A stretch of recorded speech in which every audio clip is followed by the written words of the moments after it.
There we go. All right. Yeah, What is up, guys? Oh, sorry, no, just start the stream. I'm sorry. no, it's all right. Hello, everybody. Welcome to Perception Check. You must have rolled pretty high to find our quiet little stream. I'm sorry about the lack of streams on my end lately, everybody. Things have been a little bit hectic on my end, so apologies for the lack of D&D and apologies on lack on my end. So hopefully I'll be able to get some work in here. I know I've started off pretty much every stream like this lately, and I'm sorry, but it's work. What you gonna do? But with that, let's see if we can distract ourselves with some D&D to distract and enjoy some time in the land of Monu. I'm joined by the Hope and the Hope. Oh my god! I planned this. The Hope Creepers. Thank you. Where My Let's do it. well, there's our Minecraft reference. Well, that's it. Minecraft, we're about to be popularized. Welcome to the Minecraft Let's Script Play. Minecraft D&D?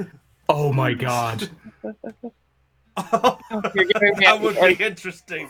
That would be interesting, actually. If that's a thing. I'll play it. Anyway, I am your dungeon master for tonight. I am Brownie of the JCG Gamers, and joining us we have the ragtag crew as you know and love them. I hope. Anyway, we have Raven. Hello there. We have Kotlol. No. We Yes. got Del. Hey everybody! Aeon. Hello. Sexton. Hello. Chopper. Lena. Yo! And hang on a minute, are we one short again? No, Not we're anymore. not. Oh my, whoa! What? At the nick of time! Sorry. And Heidi. Hello. Sorry about that. No, it's fine. It literally just started. Good. And that's 20 on the timing. Who did this? Sorry about that, folks. It's fine. You haven't missed much. Much. Just a lot That's of what I worry bullshit. about. Yeah, that's all right. No, it's fine. We literally just had bullshit trying to set this up. All I gotcha. right. Anyway, ladies and gentlemen, let's get things underway. The creepy music's already starting because I've lost the set off by timing and I lost my mind. Woohoo. I think we all have Oh, at this well. point. Ugh, you have no idea. Anyway, I've got me books finally because I need all three of them. So, is everybody ready to get this started? Yep. I am ready to roll. Ha! Pun! Booking it. Wow, this really is a Minecraft Let's Play. Bad puns everywhere. Whatever you the book end of it. Yeah. Anyway, ladies and gentlemen, let's start the recap. The mighty team of adventurers who are traveling through Monu, searching for the dragon shards, had arrived at Noir literally the day before, after managing to venture into Ursula's old home, an alchemy lab of her father, dealing with a mimic, whilst also dealing with a red dragon attacking the dark attacking the dark tower. Things were looking a little bit calmer now that everything had been settled. After the team had ventured towards the local tavern, and also getting a relatively good night's kip, whilst having a bit of an interesting dream with the dragons they had acquired from their shards, only to find that a consequence had caught up with them.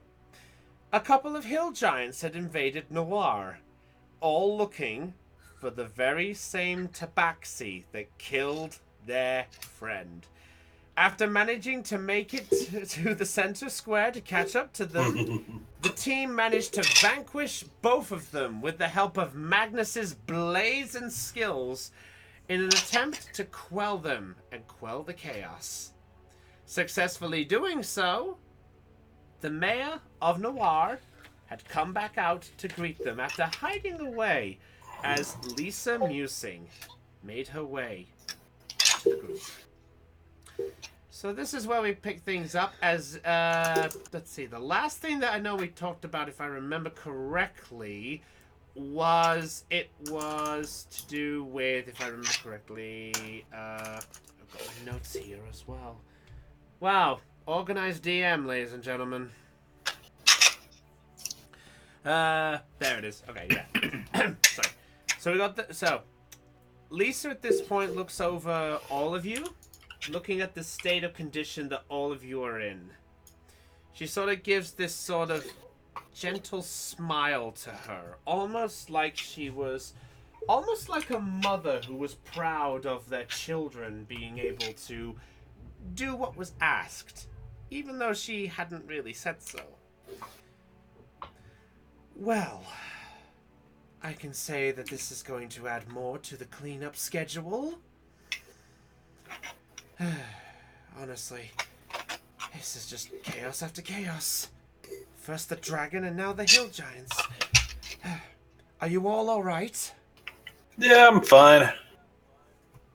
I kind of lean against the tower in a bit of pain and lightheadedness. I just hold up my thumb on the verge of kind of collapsing. I've only been recently healed. So she sort of looks at the state of all of you in the concept, and then she actually glances around and is like, wasn't there a wizard with you at some point? Check the top of the tower. Yeah, and you all look, and Sector is still on top of the roof of the house. We also used to have a female halfling somewhere.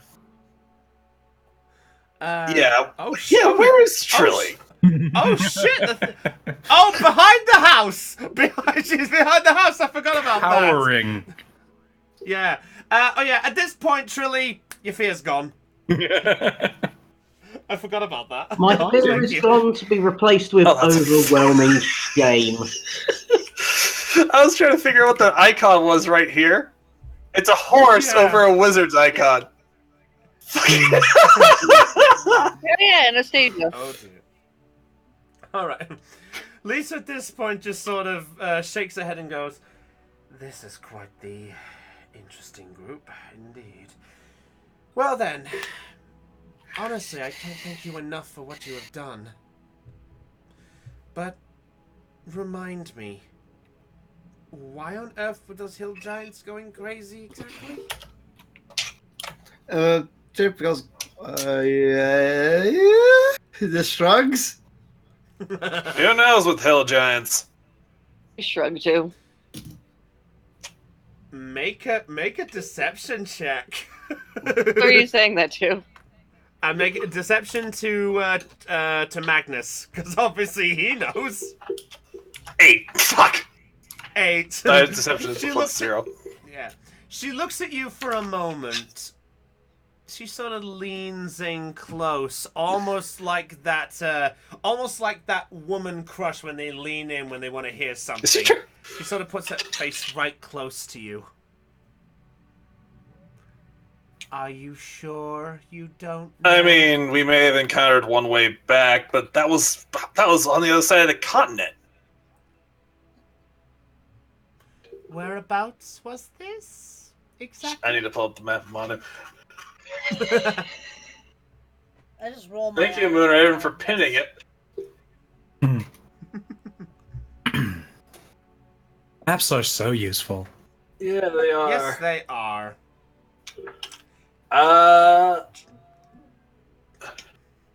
Anybody want to? I got it. I figured out an excuse. It was near the cast. It was near the caster 1, like the first caster we had encountered. It's near Helix, but it's also kind of near the mountains. Yeah. Is that you telling? Is that you trying to tell the truth, or? Wait, I was supposed to tell the truth? Well, I don't know. She's sussing something. So I'd say if you want to, you can try and lie about it again, but you'll be at disadvantage. If I rolled 2 20s. She's sus. Are you going for it? Fuck it. If I want my armor, I can't lie about this. Oh, go on then. Alright. So one of our party may have killed one, and it was near G. That close, huh? Honestly, we didn't expect them to follow us, let alone find us. And which one of your party was the deciding blow? That would be our tabaxi friend over there. She looks over at your direction, Topaz.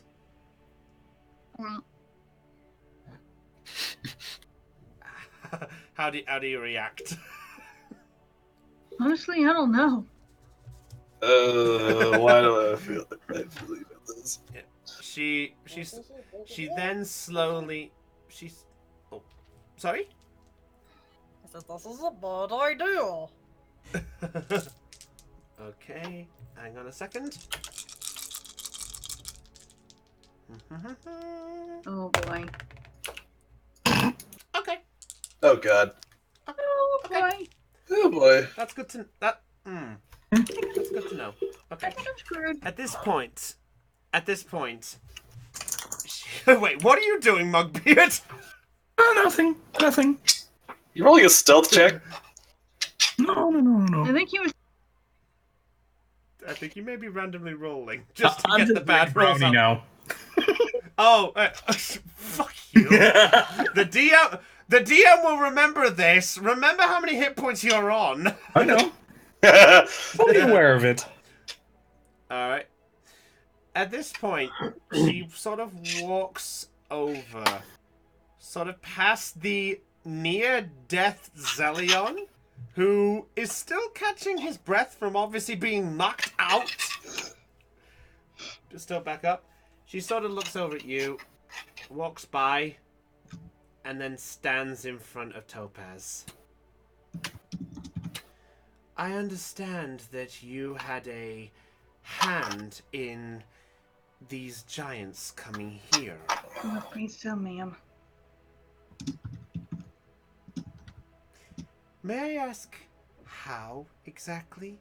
Your friend said that you apparently were the killing blow, but how on earth did you bring 2 more to my city? Oh boy. I can answer that. She looks over at you for a brief moment, and she just waves her hand and goes, up. I want to hear it from her, if you don't mind. And she just turns back in your direction, Topaz. Now I've asked you a question. Yes, ma'am. How did these 2 know to come here to find you? I killed their boss. You killed their boss. Yes, ma'am. I see. They wanted revenge. Why they came here, I have no idea. I don't even know how they found me here. She sort of ponders for a little bit and goes, very well. It's obvious that you are all skilled fighters, knowing the fact that you've taken these 3 out. And for that, I appreciate you saving my city not once but twice. It is an honor, ma'am. She looks back over the rest of the company. So tell me, now that you've finished here with getting your shard and all that, what is it that you plan to do now? Because I don't know what else. I mean, obviously we got your rewards and things to gather, but what do you plan to do afterwards? Good question. Grab a drink. Yes. That's a good point. Oh, Mugbeard. Just roll me an intelligence check for me for just a moment. God.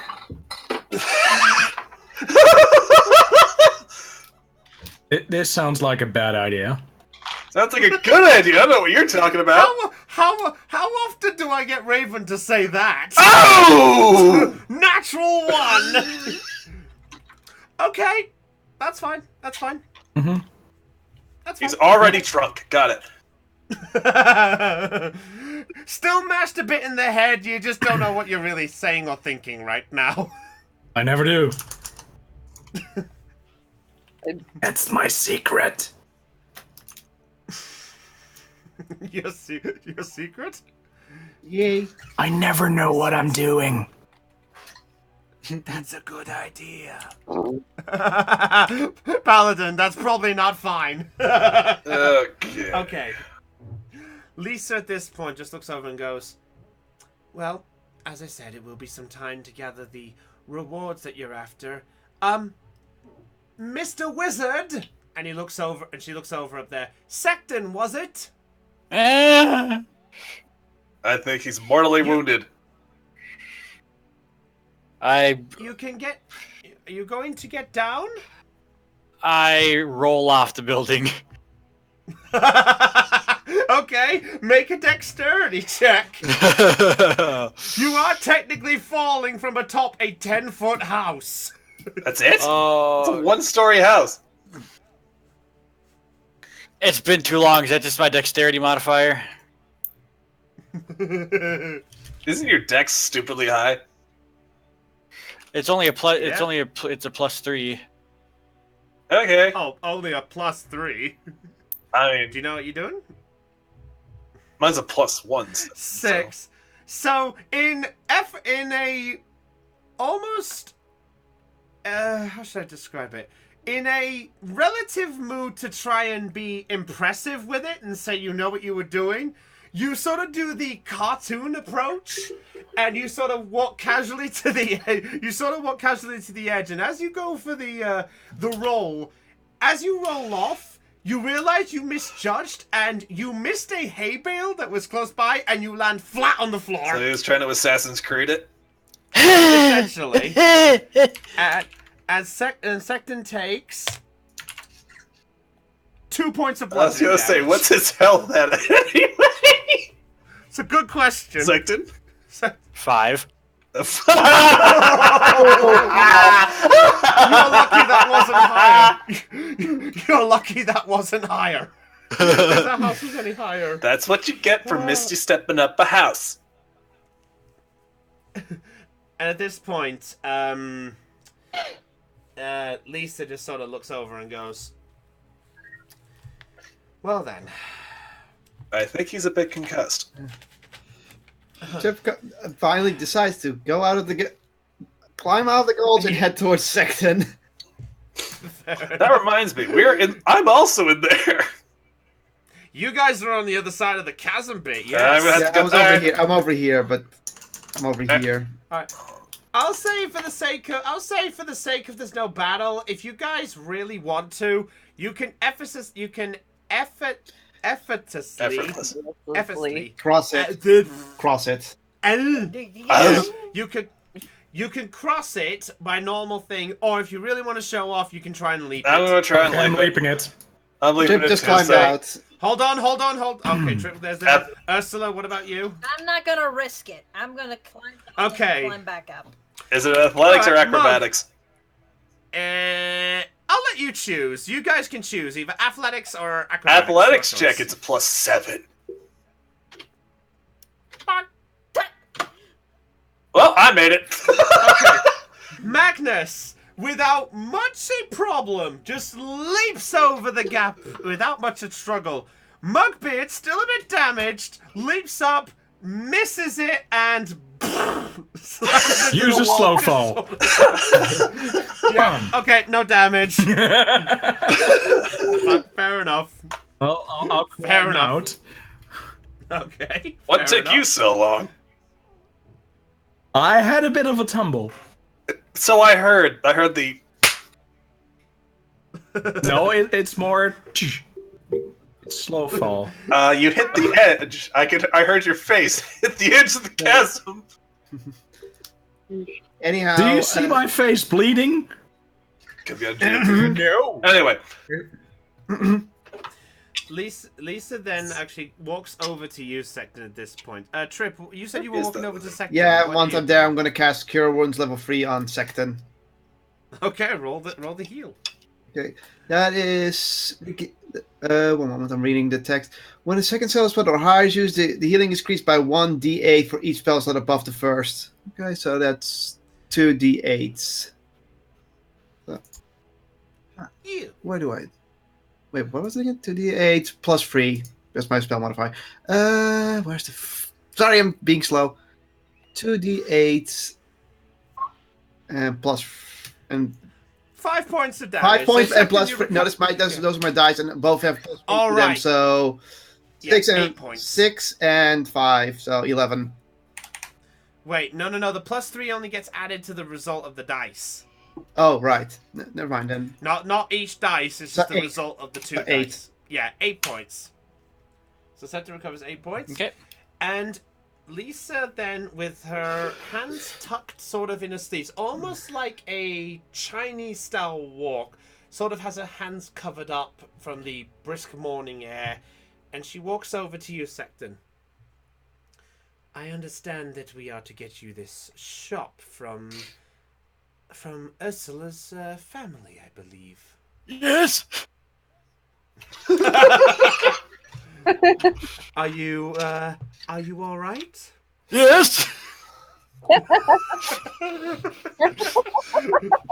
Do you need a help? Do you need a hand? Yes. I think he's very concussed right now. Magnus, make a medicine check. If I fail this, I'm gonna say he has the dumb. Okay. Plus 1. It's Thankfully. incurable. Okay, truly. Oh! 18. You tend to look that Secton, based on his body and muscle size, knows the fact that how he landed was probably not very comfortable for him, so he might be a bit out of it. He is concussed and has the dumb. Damn it. The dumb? What is the dumb? It means he landed on his head too hard. He'll be fine in about 24 hours. Maybe. It depends on if we get him drunk or not. To be fair, normal for him is quite weird, so.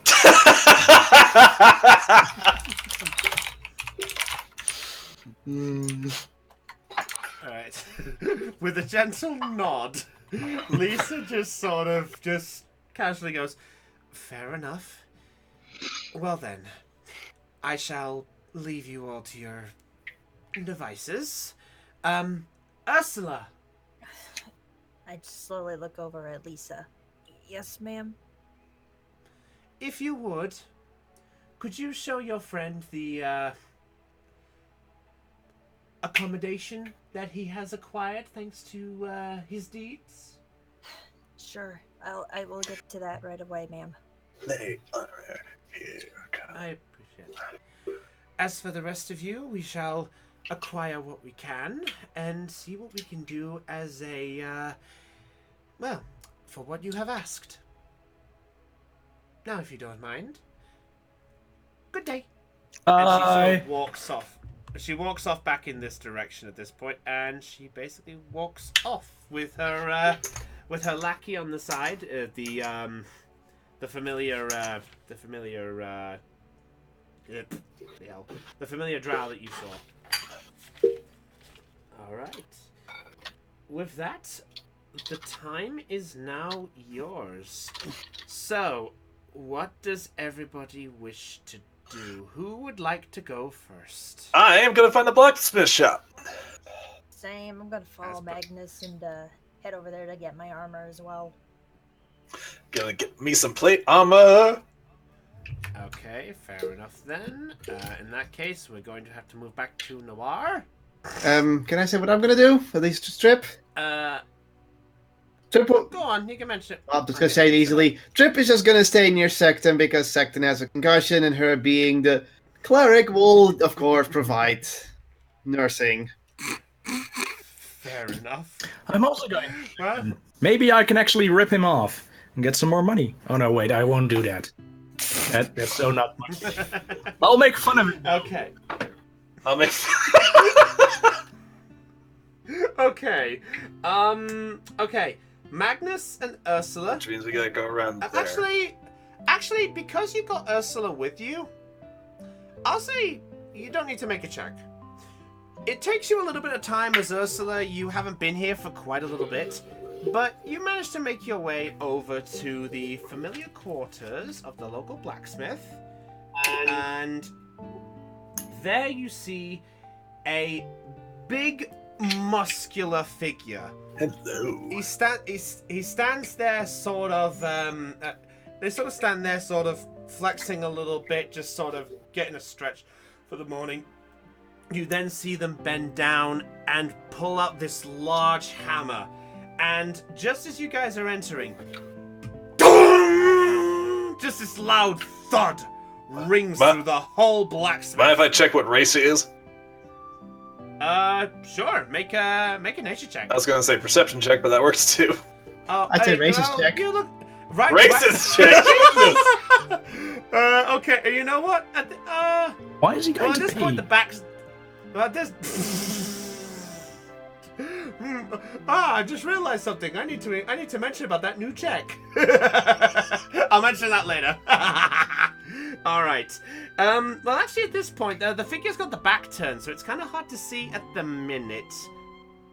But plus, you guys have just entered, so they're literally with their back turned to you at this point. All right. Hello, good sir. At this point, the figure turns around, and you see that it's actually a big, muscular woman. Are you being serious? Yeah, be serious. I mean, madam.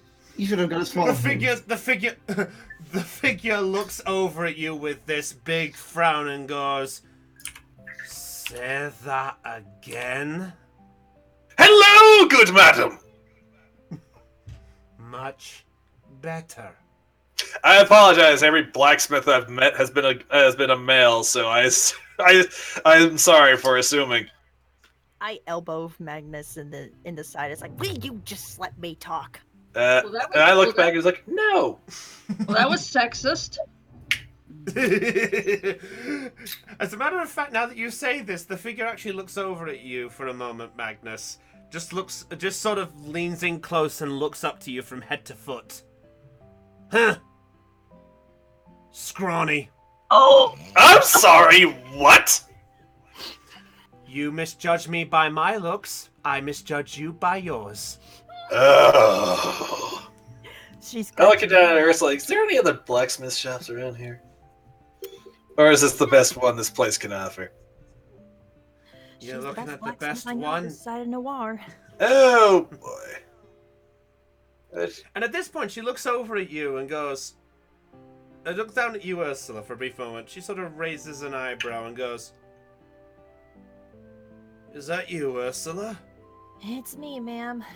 Back from back from whence I came from, I guess. Wait, you two know each other? Not exactly by blood and things, but we've seen each other a couple of times. Mm-hmm. Huh. That's where I got my first dagger, actually. Oh boy. How's the little butter knife treating ya? Butterknife has seen more bodies than I can count. Atta girl.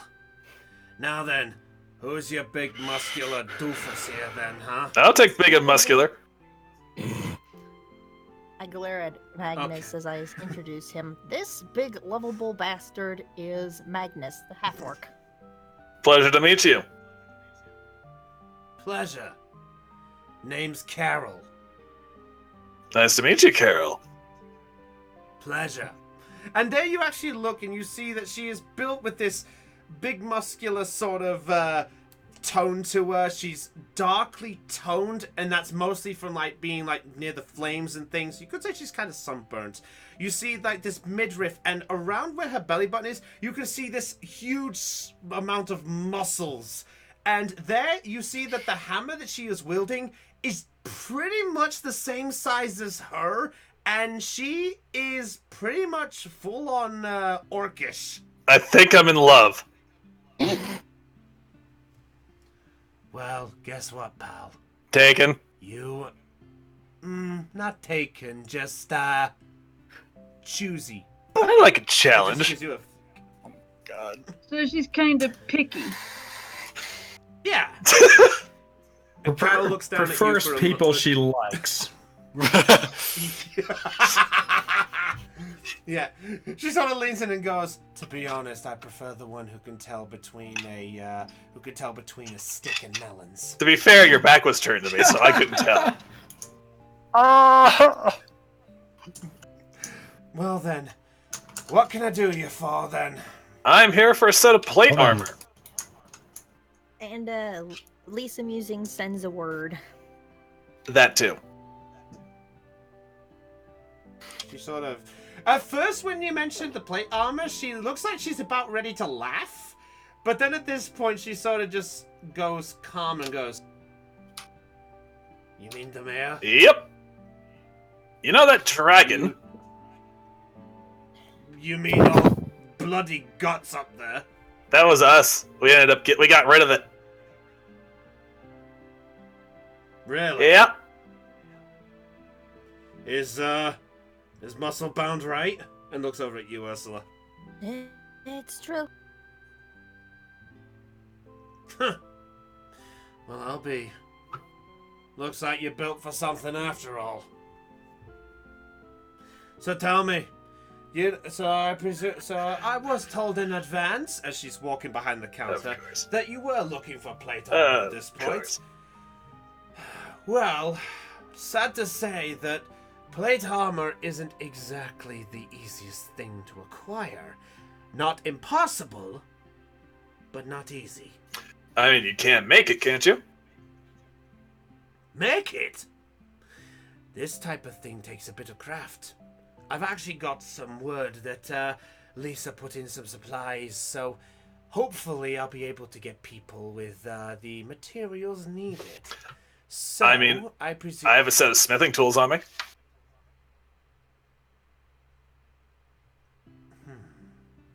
I'm pulling. Mind if I pull out my long sword? Oh my god, don't turn No, this to into show a it off. erotica.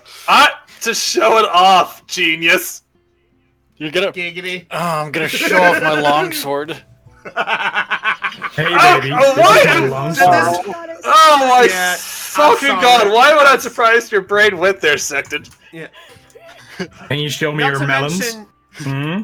Oh, I'm glad people are now realizing my joke. I realized it. I just chose to ignore it. The DM will remember this. Blade in the chat. Blade is dying. Sorry, Blade. Glad you're enjoying the show at least. At this point, sort of Carol goes, "All right, do me a favor. You see, my fellas actually went up to go and acquire this materials in order to make the armor. They're actually found in the local mine shaft that's close by. If you can at least keep an eye on them, or at least keep an eye up in that direction to see if they're actually okay, there may be the possibility that we can actually get your armor a little quicker. Otherwise, who knows what's down there? No one's been down there for some time." Oh, great! That means it's full of monsters. Yeah, yeah. All right, I'm on my way down there. But there's no proof it's got monsters. Is that really all you care about? Not really. Yes. Both make persuasion checks. Persuasion is Yeah, both of you make persuasion. 0. So I just rolled a d20. 10. Fuck. 10 for Magnus. 24. She looks over at you. Looks over at you, Ursula, and goes, "You know, I could believe that." You stole my last kill from me, so And at this point, she sort of shrieks. She sort of jerks up and looks at you. "You stole my lass's kill?" I mean, I had a great sword in my hand. There was a couple of giants, and I cut their heads off. I could have dealt that killing. You were almost if I wanted dead. to. You were almost dead. I saved your life. Point taken, but still, I wanted that kill. Yeah, you had your. You and Topaz had all the action last time You guys were trying to kill a hill giant. So I figured it was my turn. I pointedly turned my back. Oh, you've upset her. That's not hard to do with me. It honestly isn't. Well, fair enough. Anyway, if you're looking for the mines exactly, the mines are pretty much on the outskirts. Just follow the river. You can't miss it. Just follow it north. Which way is north on this? On this map. Find my pointer. Okay, so it's near the shoreline. I thought it was south. Okay. Yeah. Thank you, Kotlol. It's like I'm paying attention. Zong. All right. At this point, Carol sort of just leans on a desk and just looks at you and goes, "Help get the material, and I'll make the armor for you." Alrighty then. But only because the mayor said so. Now, what did you want, little Ursula? For me, I just kind of wanted some iron-studded leather armor. An upgrade from what I have right now. Something light, but sturdy.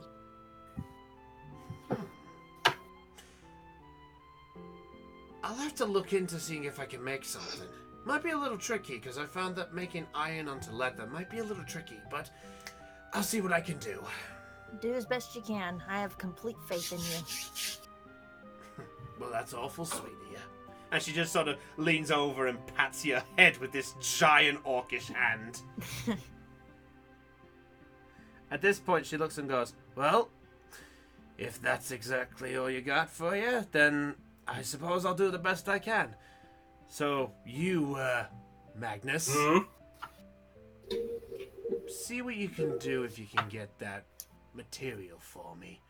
Though, you should probably be warned, though. Those mine shafts have been kind of abandoned, but they're the biggest source of metal I've got." I'm surprised considering the size of Noir. You'd be surprised what happens around here. Bet I would. I will be back with your medal. Good luck to you. Oh. You do custom fitting, right, with these plate armor? If the boot fits. All right, I'll be back with your medal. Hopefully, it'll be soon. We shall see. Good day. Yep. Ursula, it will take me some time to see if I can do this. Do you think you could pop by the end of the day? Fair do. I'll do that. Very well. Anyway, go keep an eye on the big guy. Oh, trust me. I don't trust him as far as I can throw him. Ouch! Alright. Is that all for now, Ursula? That'll be it. I'm probably gonna follow Magnus just to show him where the mines are, and B, just to keep an eye on him. Okay, that's fair enough. All right. So let's see. So we got that one there. Secton is still currently recovering from concussion. Trip. What about Topaz and Trilly and Zelion? Because they haven't decided what they will do yet. Yeah, that's right. Well, so far we've got Topaz, who said about a place of prayer. Mm-hmm. That was essentially the one thing there. So, yeah, I'd say we could get Topaz quickly out the way. Let's decide what Zelion's doing first before going to Topaz, because then we know if Zelion tagged along with Topaz or stayed somewhere else. Yeah, that's fine.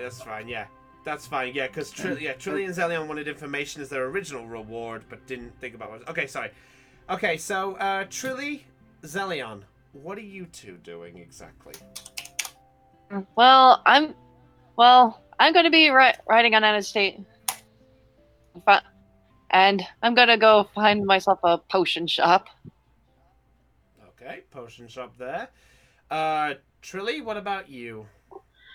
I guess Trilly will accompany Zelion for one lack of anything better to do, and 2 because she's just trying.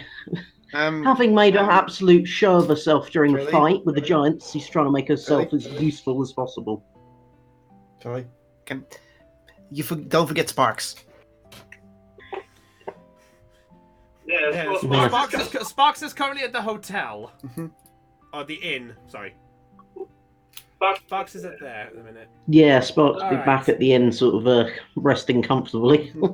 Just double checking that we don't forget him because we keep forgetting him. Yeah. Don't forget what you're thinking about Sparks, but Sparks is safe. Okay. Yeah. There. Go ahead with Topaz. It's fine. Put someone's doing. Okay. Topaz. Yes. Lena? Yeah. Oh, okay. Yeah, I'm fine. I've just been on mute while everyone was doing their thing. No worries. Sorry, I can't physically see Discord, so I can't physically see who's muted. Okay, so Topaz, based on the information that you got from Lisa, you at least are aware that there is a place that worships your deity. Saloon, I believe it is, right? Yes, sir, that would be correct. The DM has remembered something. The DM will remember this. He should do. Alright, so, I'll say, based on you not knowing much of the city, make an investigation check for me. Okay, let's look here. In fact, I'll tell you what, while we're doing this as well, Zelion and Trilly, could you both make an investigation check for me at the same time? Okie dokie. Might as well get you 3 all out the way so then we know how quickly we can move this up. Investigation 3. Boosh. 22 for Zelion. 11 for Topaz. And for Trilly?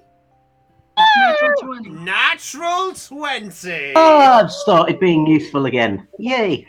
Hooray! Hooray! There's that halfling luck. Alright, so Topaz, the size of the city, it's different than what you've remembered seeing of Creo before, back where you used to, where you were raised after the events of basically what happened to you in your childhood. Based on this, things are a little bit scarce for you. But after about an hour of searching, you do manage to find this small-ish grey building. It's got 2 sort of what looks like equivalent of like Roman columns, but they are decorated with mini stars on them, almost like they're chiseled in. And standing outside of it, you see the sight of what looks like this female figure dressed in a big blue gown. And on her head, there is a small blue and grey hat. And as you get closer, you see that on the mark of the cloak is the mark of Saloon. So, what do? I'm going to walk up this path. Okay. So, you walk up the path. You're walking to the temple. Okay. So you make your way up to the temple, and the figure looks down at you for a brief moment. There's a little bit of a step that goes up to it, but she sort of looks down at you and goes, "Halt. Who intrudes on the worship place of Saloon?" I am Topaz Lightning. Well, Topaz, unless you are here to promote Saloon in some way, then I have no interest in what you acquire. Just for clarification, the mark of Saloon is on the back of my armor, right? It's currently let's see if I remember correctly. I've got this written down actually. It's actually on your shield. Okay. I'll never more. Okay, and if I remember right, my shield is on my back. Right now, yes. Okay, well then I turn around with my back facing her, and I raise up my hair to show my shield on my back. Okay. She looks for a brief moment, almost confused as to why you're showing your back, but then she just sort of gasps a bit and is like, "Oh, you're a worshipper." Yes, ma'am.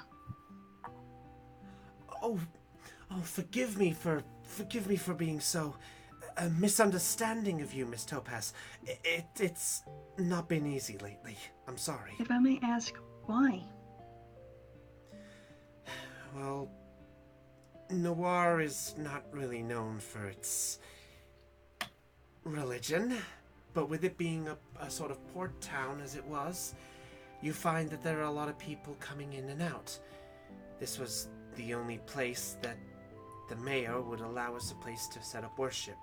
I see. And it's been not easy.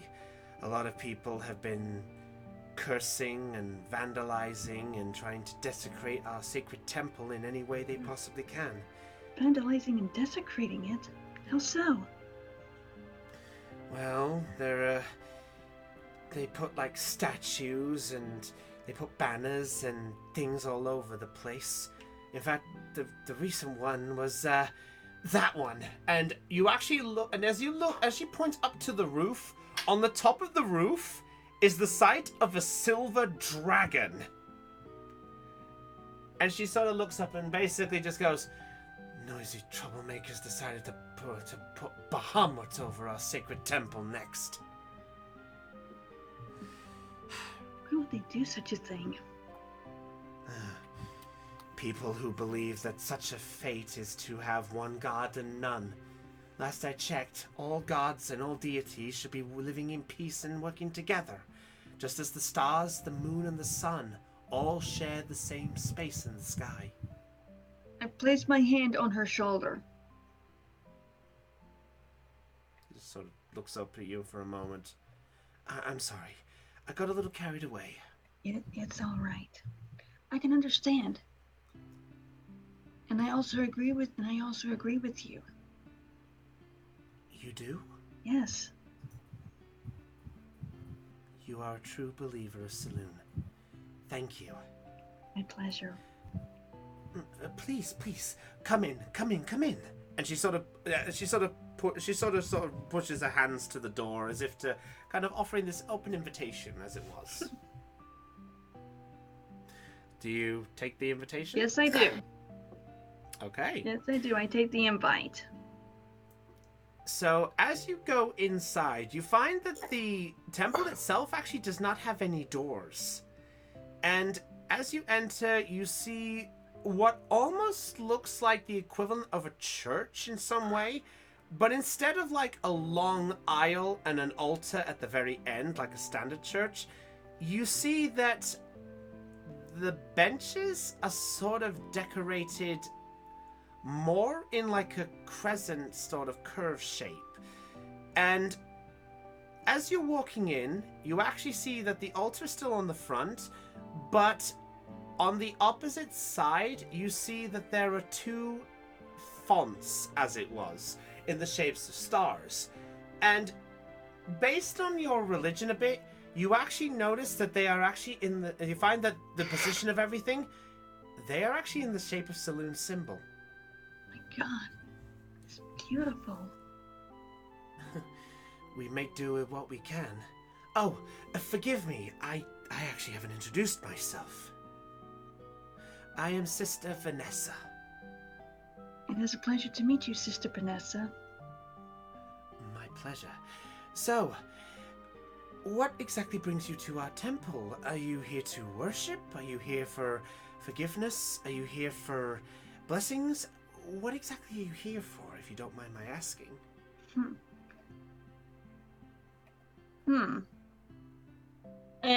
Chris, if you would so kindly do me a favor. I remember telling you what I wanted. I remember telling you what I wanted, but I can't remember what it was exactly I said. Essentially what you said is you were looking for a place in the game concept. You had Topaz say that she wished for a place to receive Saloon's blessings to make her more holy was the words. But I wasn't so. You didn't say holy, but it was interpreted as holy. Oh. At least that's the wording. That's the wording I got. So basically, that's the message that you interpreted. Mm-hmm. Okay. Okay. So, what is it you require, my child? I am here to receive a blessing from Saloon. You wish for a blessing of the deity herself? Yes, ma'am. Very well. And she points over to one of the fonts that's just over in the corner. Just take a seat over there and offer your prayers. I'm sure Saloon is blessing you on your adventures and journeys, as I can tell you're a traveler of some kind. Yes, ma'am, I am. She has been there for me to protect me. Well, that's what a true deity does. Yes, she does. Well, offer yourself to the font there. Offer a prayer to Saloon herself, and may the blessings of the goddess be with you if she listens. Thank you. And she just sort of just stands back and just watches for a brief moment. What do you do?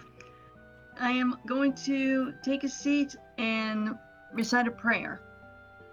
Okay. So you're actually going to try and communicate with Saloon. So in this scenario, Raven could partially help me out here. Raven, when it comes to speaking with deities, the player actually says what they want to speak, and then they make a check, if I remember correctly, right? No idea. Ah! I've never had deities openly in my world.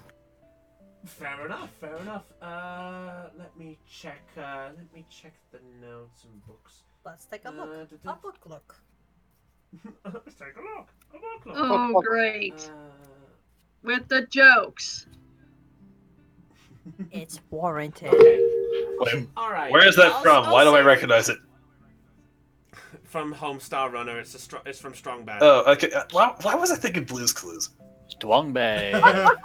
Shows you how old I am. Remember the That would original. be a weird scenario when you mix those two up yet. Ooh, hey Blue, are you gonna get me a witch's brew?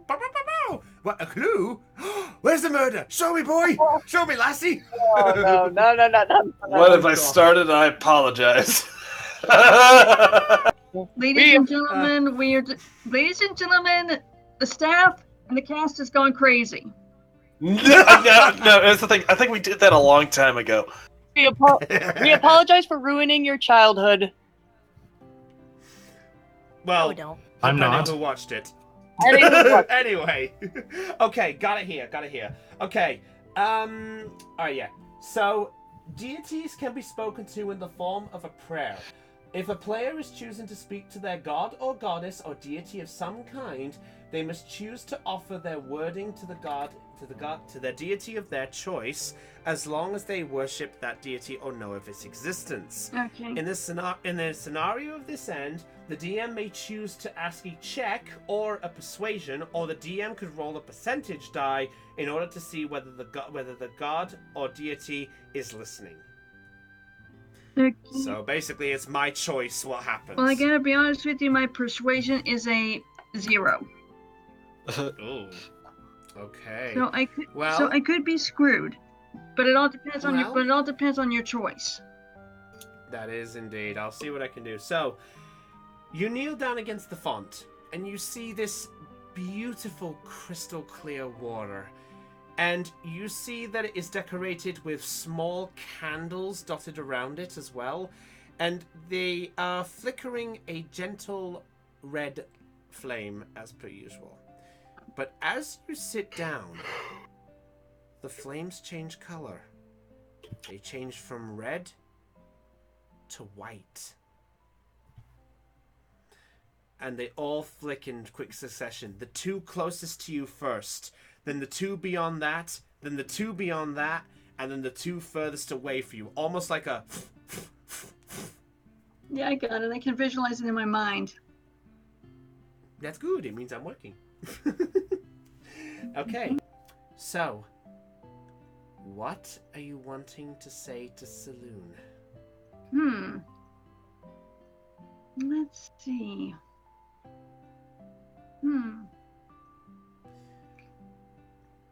Wait a second.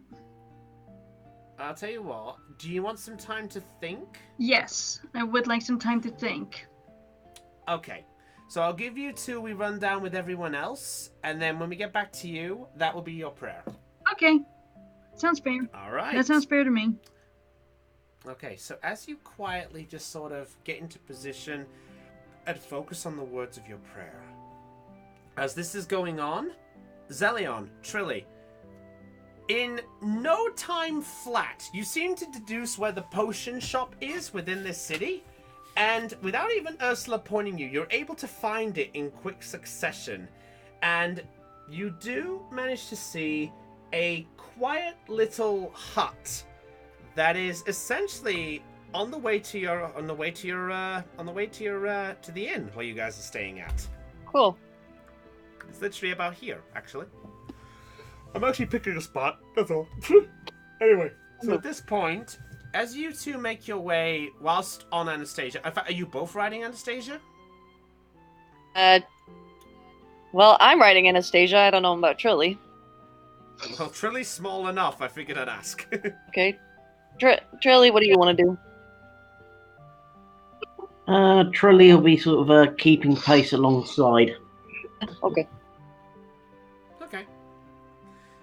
As you two make your way there and stand outside this small hut, which has a metallic, thin black cauldron sign, and on it you see that the name is written in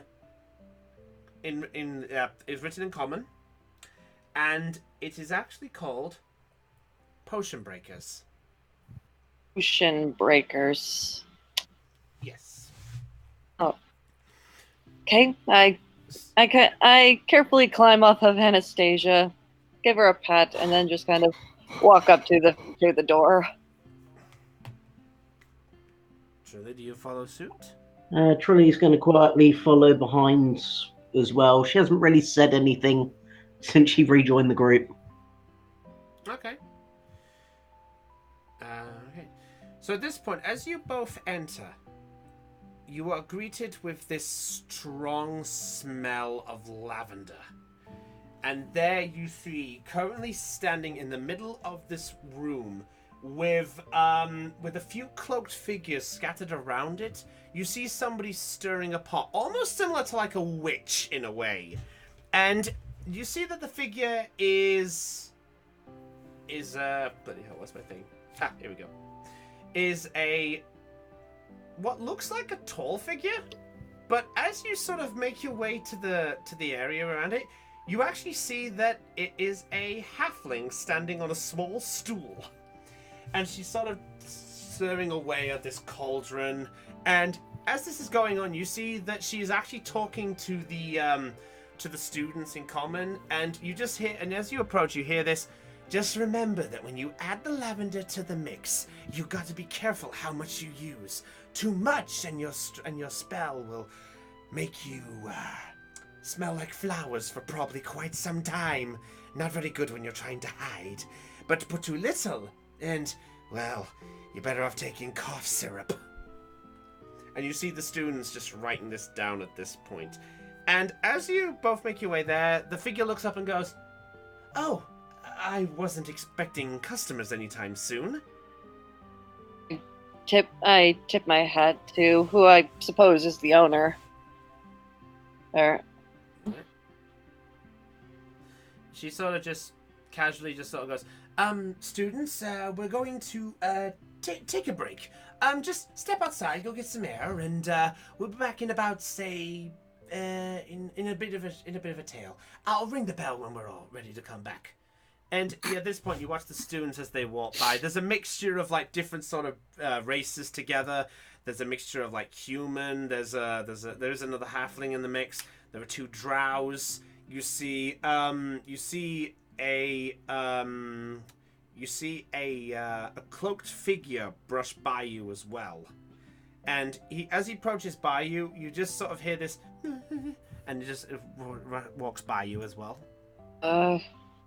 I kind of look back at the students, then back at the shopkeep. I'm sorry, we didn't mean to interrupt anything. Oh, it's fine, dear, it's fine. And she looks at the door. Oh, I forgot to put the sign up again saying class. Oh, no wonder you came in. Up, that's all my bad.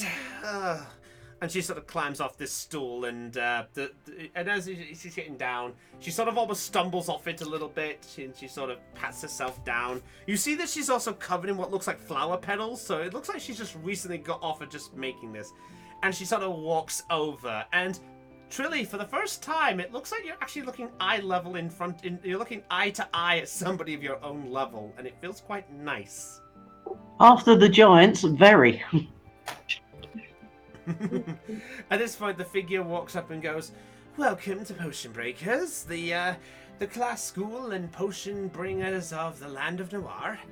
Now, I go by Mrs. Beaker." Mrs. Beaker? Mrs. S. Beaker. Only my friends know what the S stands for. Please understand, I'm just known as Mrs. Beaker for those. That's fine. That's fine. That's perfectly fine. Now tell me, what can I do for you two? Are you looking for something? Are you wanting to learn something? What's the deal? Well, I was hoping... Well, what kind of potions do you have in stock right now? You see her eyes light up. What potions? Oh, I have a good selection. And she sort of walks over to this cabinet that's close by.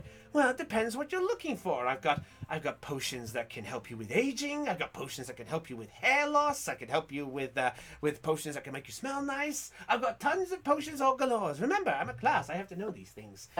Right. Let's start with healing potions. The standard healing. I think I have a couple left. Let me see. And she sort of walks off, almost sort of. In fact, Trilly, for watching it from your perspective, you watch as this halfling just sort of gently runs as best as she can with her short legs to the cabinet. In a way, Trilly, it's the first time you've actually seen this in some time. From Zelion's point of view, it's just a case of just watching the figure, and you watch the figure just disappear behind the decks. Decks. It's a Pokédex. Dear. From behind the desk, you actually hear this sound of cluttering, this sort of glass bottles moving and shaking apart, and you sort of hear this sort of mumbling, and then she pulls up a rack, and in the rack, you see 3 potions, but they're all different colors. One potion is green, one potion is black, the other potion is blue. I look at all 3 potions. Okay. These are my special brewity potions. These are, I only have the one healing left, I'm afraid, but these other 2 are, special. Right. Can you explain what potions do? I'm gonna assume the green one is the healing one. The green one's your standard healing one, as per usual. This black one here is a life transference potion. It's a very special, but it's a very dangerous one indeed. How it works is you take one swill of it, and when you do so, you must keep the liquid in your mouth for a few moments. It will then turn into a gas. You then breathe that gas onto whatever target you choose. And when you do so, your life will be swapped over with that figure's. So, so by life, do you mean like my whole life, my soul? Do I swap bodies with somebody? Oh, it's just your endurance. It depends how tough you are, boy. Not that tough, I'm afraid. Then might not be a good idea. But I do know a couple people who are tough. Well, it might be something for him. Now this blue one. Well, this blue one's actually interesting. It's a little thing I like to call the mystery brew. Yes, it's a mystery what it does. Well, not so much a mystery. It's random. You simply pour this potion into somebody's mouth, and there's a chance it will heal them. It will have a chance to fully recover them. Or it could even damage them, or, well, I've had one case where they've actually said it's been even worse.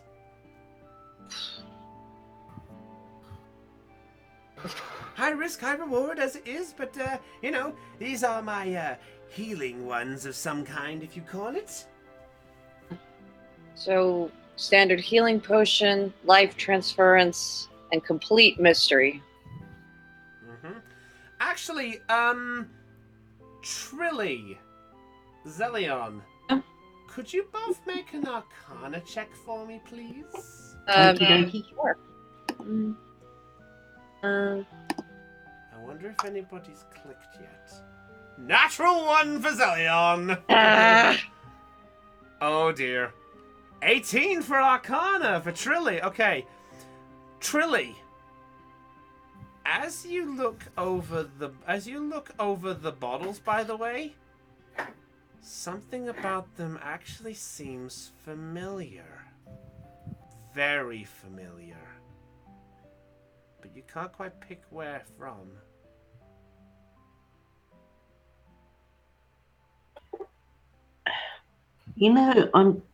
Hi, sorry, Trilly Thistleweight. Nice to meet you, Mr. Beaker. I'm sure I've seen something like these potions before, but, can't quite put my finger on it. What? You said you've seen these before? That's preposterous. I don't know, something familiar about them, but...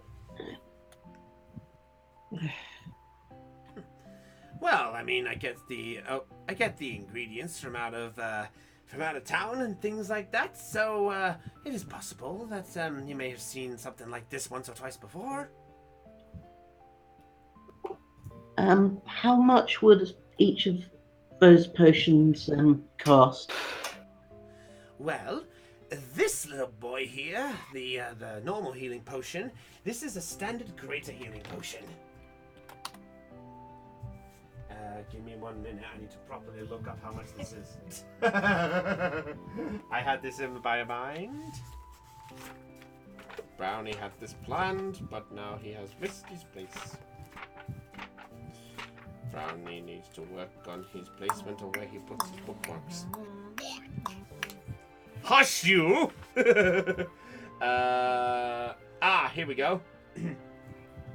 So this is a greater healing potion, and it will cost you 100 gold if you want it. So 100 gold for there. The life transference potion. This one is a bit special.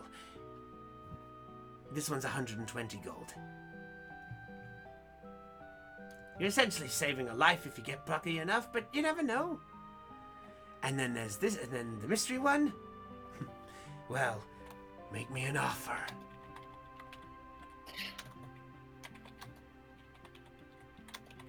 I check pieces. I do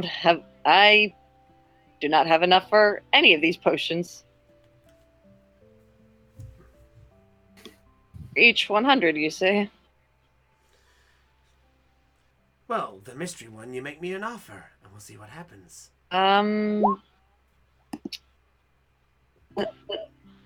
I might have enough to buy one of them if you want it that badly. It would be nice to have some form of healing.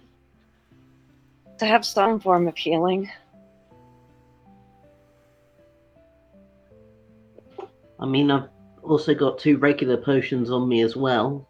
Oh, I only have 1 healing potion. But okay. Mystery potion. Would you say to 30 gold pieces? Nope, that's too low. Oh. Surprise! Wait, well done. Is that Mugbeard coming out of nowhere to join this? Yes. Right. At this point, guys, you watch as Mugbeard just bushes in through the door, almost sort of Emperor Cusco style. Boom, baby! No! Just sort of goes surprise as he walks in. And you see Mr. Beaker just sort of, hooligan, hooligan, stay back, stay back. And she actually picks up the mystery potion and prepares to throw it. I try to. I welcome it. I try to stop it. Wait.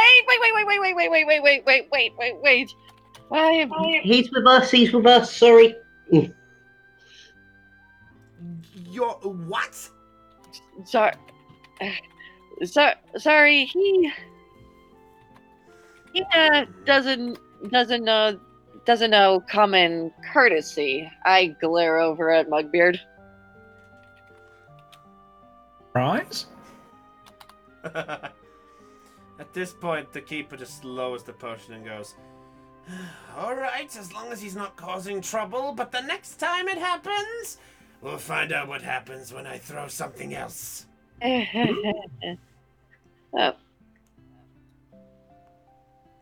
Well, okay. So Mudbit, at this point you actually walk in and you see all 3 potions on the table and where the 2 are standing. Okay. Okay, I look back at the mystery potion. Okay, 50 gold? I'll give you 7 gold for the mystery one. 7 gold? You must be out of your laugh. Well, yes, but also it's an offer. Someone at least understands. 50, did you say? Yeah. 7. Nope, 50. Are you both combining together? No, I'm offering you 7 gold. Oh, I know what he's doing. Clever. Alright. No, 50 is too low. Maybe a little more. I'll give you a torch. It's not for trade, it's only for sale.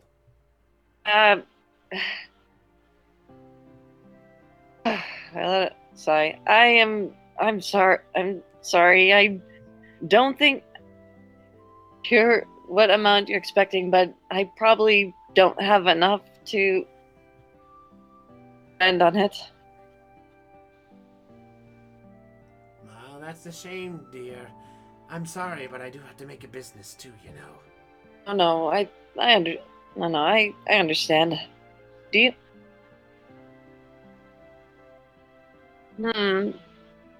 How about 5?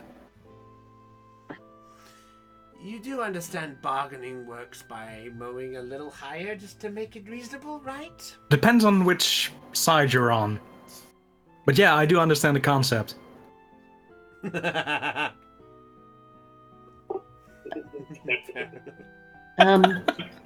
Excuse me.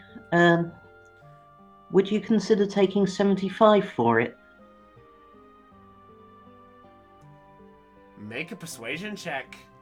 Bring more than me. You bastard. Come on, Trilly. Come on, Trilly. Excuse me, that's a Undermining my misbastard trade. to you. No!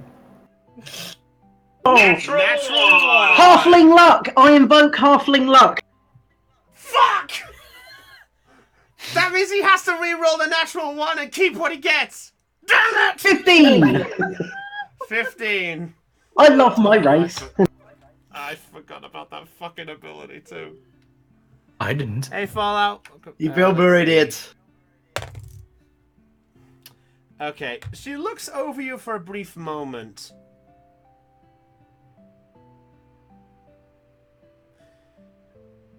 Alright, Your eyes are pure, so I guess I'll let it go for 75. I'll admit I was looking for 80 myself, but I'll call it a little short. Okay, Trilly So, will yeah. hand over the gold for the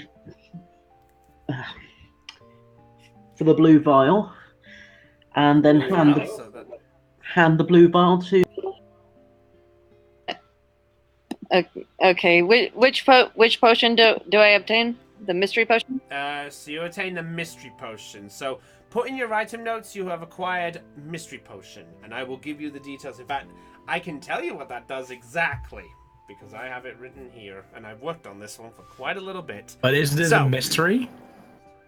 This is mystery. Oh, I know where you're going with this. I need to shush.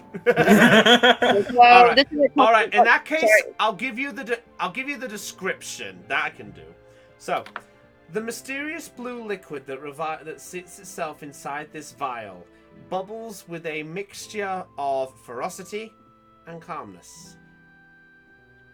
Okay, mystery potion, and what's the description?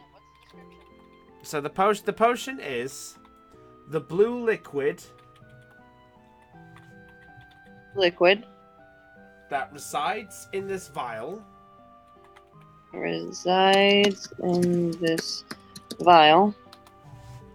Both bubbles ferociously and calmly.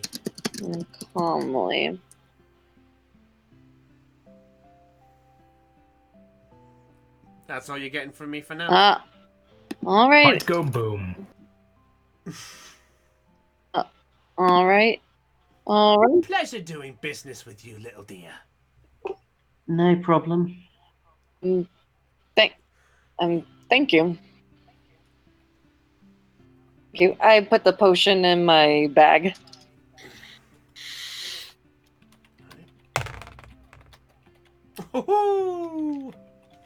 All right. Trilly. Yes? As she looks over at you, something's troubling you. I can tell.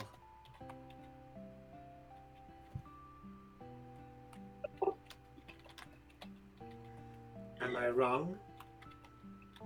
You're not wrong. Is it something personal?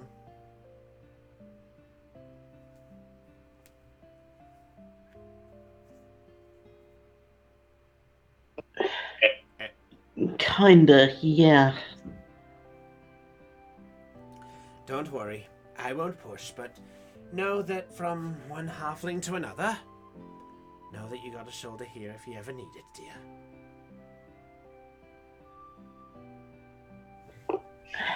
Thank you. No problem, dear. Just make sure you keep an eye on yourself, okay? That goes for you too as well. Keep an eye on the poor dear. She looks like she's troubled. Not very good friends if you don't pay attention to her. I just nod and give a tip of my hat, a solemn look on my face. We will. Thank you much. Sorry. Get your words right, dear. I'm trying. I'm trying. I'm kind of recovering from getting clubbed in the head. Touché. But thank you for your business, ma'am. My pleasure. Well, you know where I am, dear. Oh, if you see my class outside, could you let them know that the class is coming back? If they're not there, don't worry.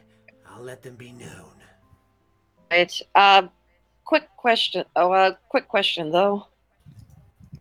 Yes. What kind of potion were you teaching them to brew? Oh, just a helpful one to cure body odors. I'm sorry, cut out there, Chris. What? Cure what now? It's a little one to cure out body odors. Ah, I see. One of my classmates was having trouble with some bodily parts, shall we say. Ooh. Say no more. Pay no attention. Yeah, we won't ask. Very well. Anyway, if you don't mind, I should probably get back to the class if there's anything else I can do for you. I don't think there is anything else we need at the moment, but we'll definitely come back if we do. That would be appreciated. Anyway, just, if you see them, let them know. Anyway, have a good day.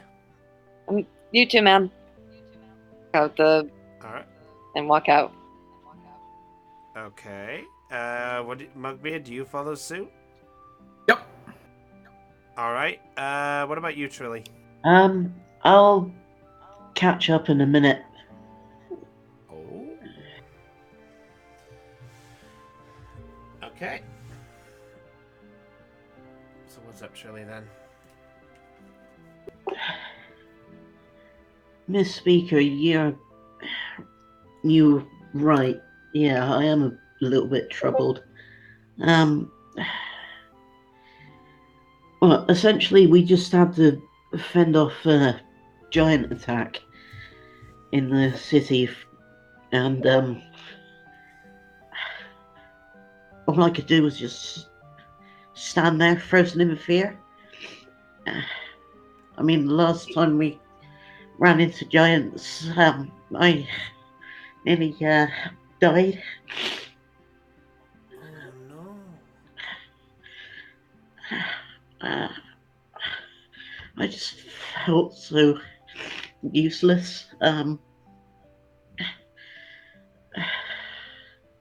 You don't have any potions or anything that might be able to help with that, do you? In case it happens again? You're looking for stuff like bravery. Yeah. I think I might have one left. Just give me a moment. And with that, she looks through. First of all, the small book to check like her potion repertoire. She basically has like a list of things. In fact, Trilly, you sort of look over and you see like she's got this organized in different categories. Like there's healing, there's body, there's height. There's basically bits of things for all the other ends of things. And there, she looks over at a book, a page in the book, and she goes, "Okay." And she sort of gets down off the desk. She runs by you to the other side of the store.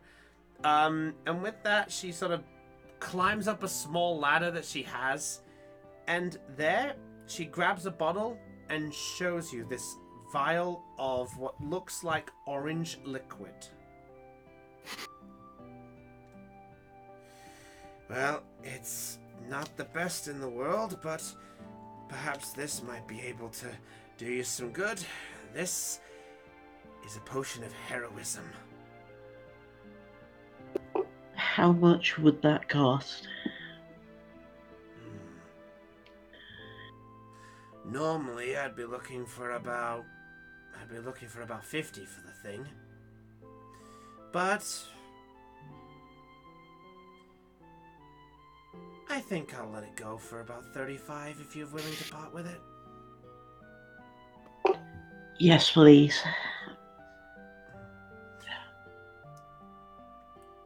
Then we have ourselves a deal. At this point, she actually looks back at the bottle and goes, "Oops, wrong one." And with that, she actually turns around and pulls back actually another vial liquid, and actually it is a blue potion. Sorry. And then there is a label that actually does say "Potion of Heroism" written on it, so you definitely know it is a potion of heroism. Trilly will exchange the gold again. Very well. So that's a potion of heroism for yourself. I mean, Alright. they are really good friends to me. They're the best friends I've got, and I don't want to let them down again. Don't worry, dear. Remember, if there's one thing us halflings know, we might be half the size of them, but we have twice the heart. Just because we don't have it of bravery all the time does not mean that we don't have it filled with anything else. Trilly nods and sort of dries her eyes with her hands. Thank you, Miss Speaker. Blessings of the Wild Mother to you. And the blessings to you too, dear.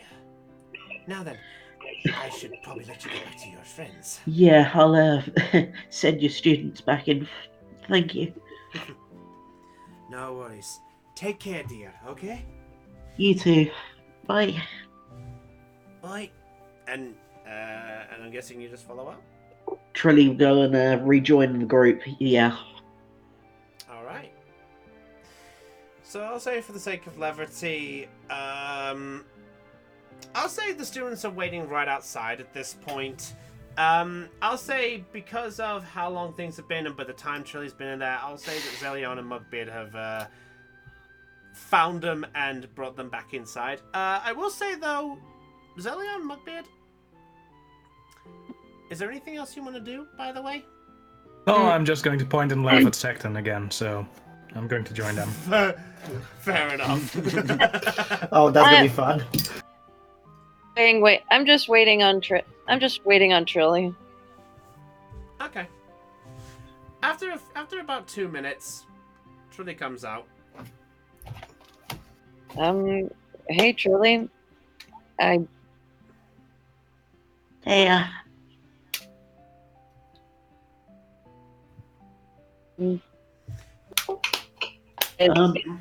any of the students milling around? Mugbeard and I just had found them a while ago, and we were about to let them in, but I noticed you hadn't come out yet. Yeah, sorry for holding up class, folks. You can head back in. Hi, go. Alright, and with that, the students all walk back in, the same students as before, both different shapes and sizes, and they walk inside, and with that, the door's closing, and the last thing you hear is just the class that goes, welcome back, class. Toby, thank you for still sticking around. Don't worry, we'll fix... And the door closes. Oh.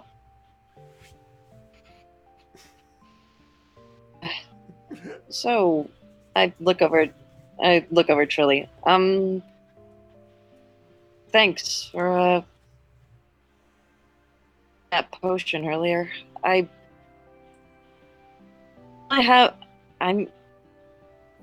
pay you back. I'll pay you back for it if you want.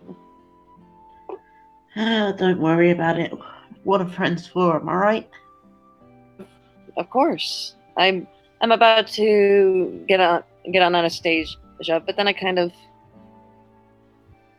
Miss Beaker said, and then just kind of glance over at Trilly. Everything okay? Yeah, I think they will be.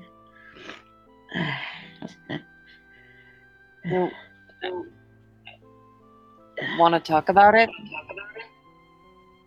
No, it's fine, just I haven't run into a halfling in a while, just wanted to have a quick chat.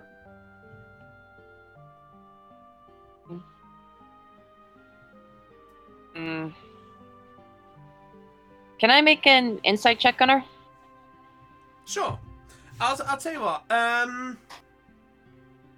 Yeah. I'll say make it insight. Okay. 11. 11. Okay. You can tell that something is slightly amiss, but you feel like it might not be the best thing to go any further for now. Right. Do you want to ride on Anastasia? I'm sure she won't mind. Yeah. Okay.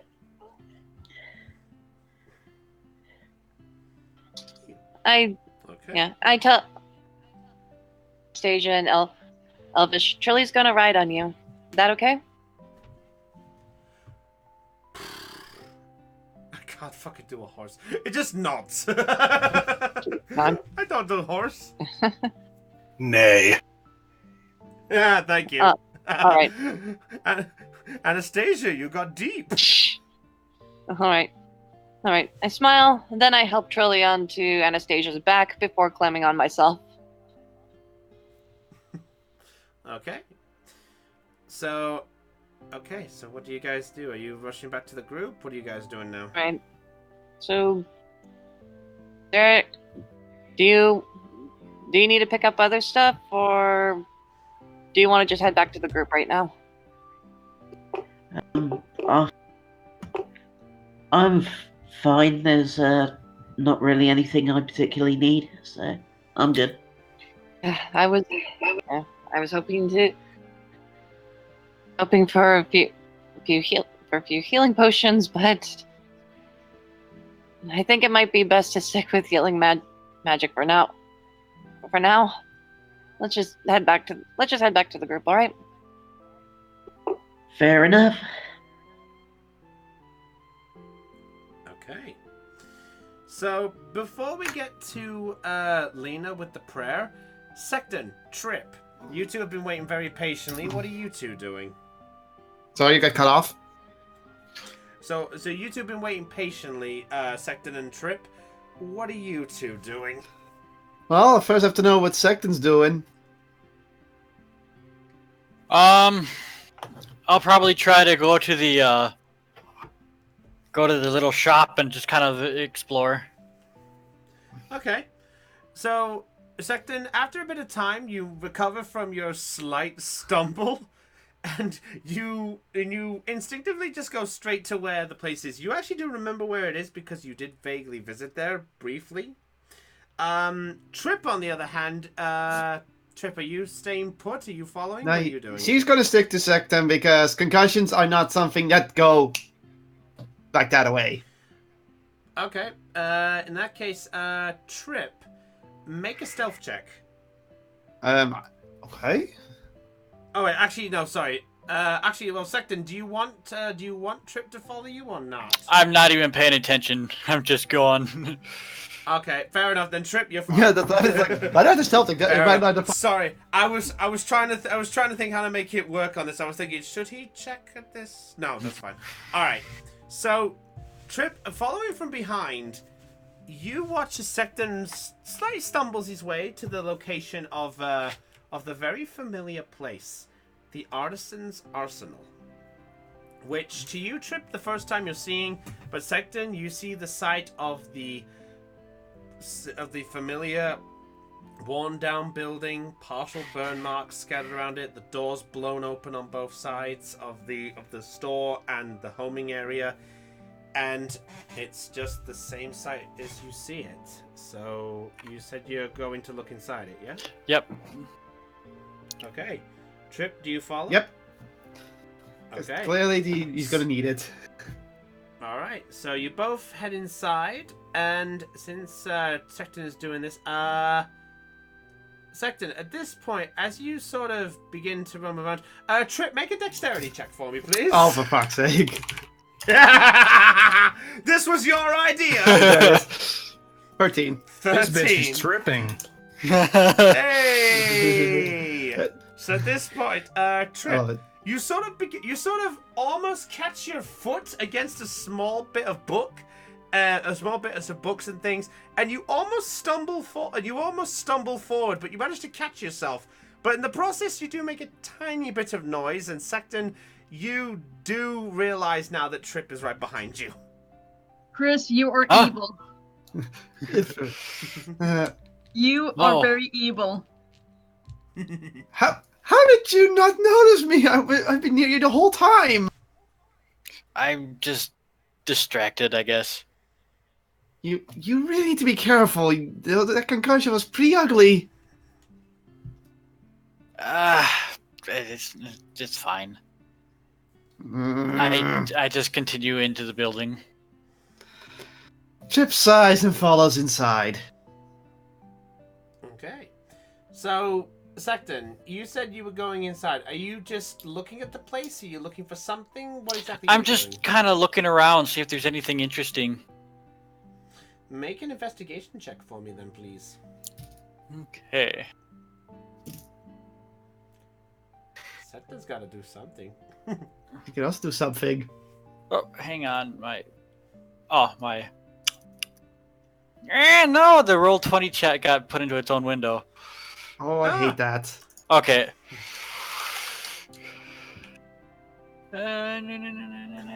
Investigation. Natural 20! Alright, so that's 24 in total, yeah? Yeah. Okay. So, with your history of the arcane, you're able to search up all of the little bits and pieces of magical information from partial book titles that you see. Nothing of really big interest catches you, but because of the natural 20, I'll say that you do find, hidden in a small corner, a small silver chest.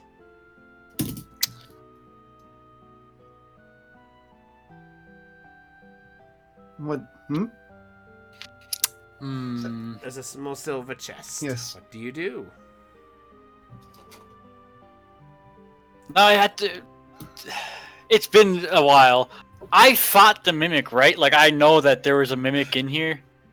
I was just about to suggest. Yeah, there was a mimic in the room in the back. Yeah. You don't know about this room. Yeah.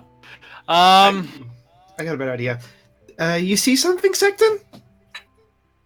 1 second. I'm going to throw my dagger at that chest. Okay, make an attack roll then. Attack plus D20 plus Dex. Oh. 15. Ding! You smack against the chest, and there's a nice dent where the dagger did strike it. Doesn't really do anything.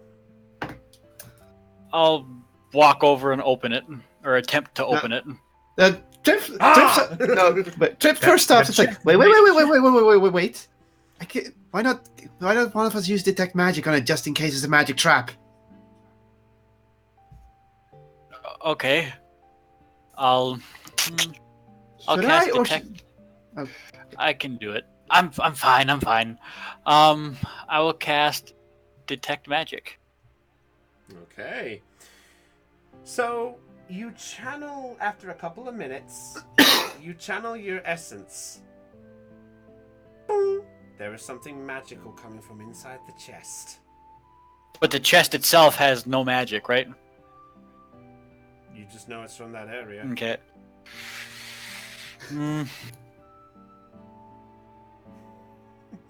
I'm kind of in a haze. I'll just open it. Yeah, there we go. All right, you. Trip just watches that. And Sexton, as you lift the lid, you get the feeling that something might have been lingering at the back of your mind about this. You remember the image that you saw when you first entered the back room involving the chest. And nothing happened. Or so you think, as then a poisonous cloud fills the room. None of you checked for traps. You did magic, you didn't check traps. Yeah. Oh. Yeah. She Where's the rogue when you needed her? All right. So about Sexton and Trip, I need you both to make a dexterity saving throw for me, please. Oh, that's just great.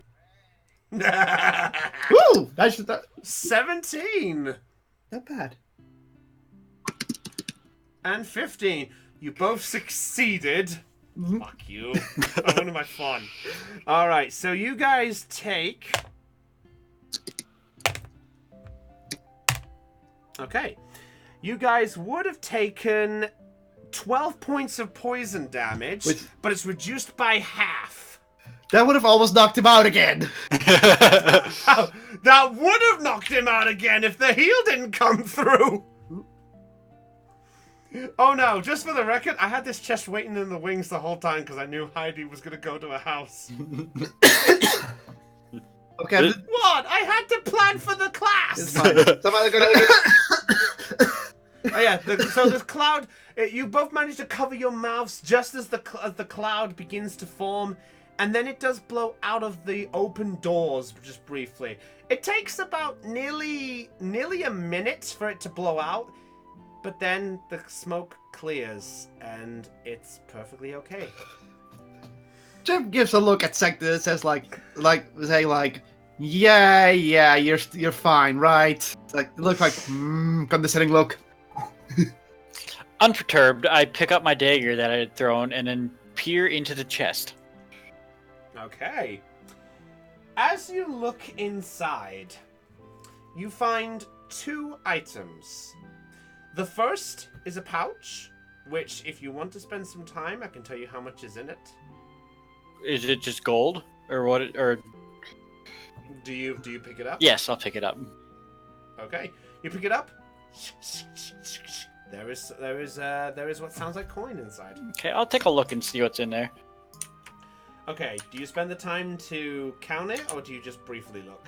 I'll put it to one side for now, and keep looking in the chest. All right. So as you do that, you look inside the chest, and inside, you do see what looks like a shackle. A nice golden shackle, to be exact. The shackles themselves have been decorated in a large golden coloring, and as you look at it, you do get the sense of the small magical presence, and then your sense runs out.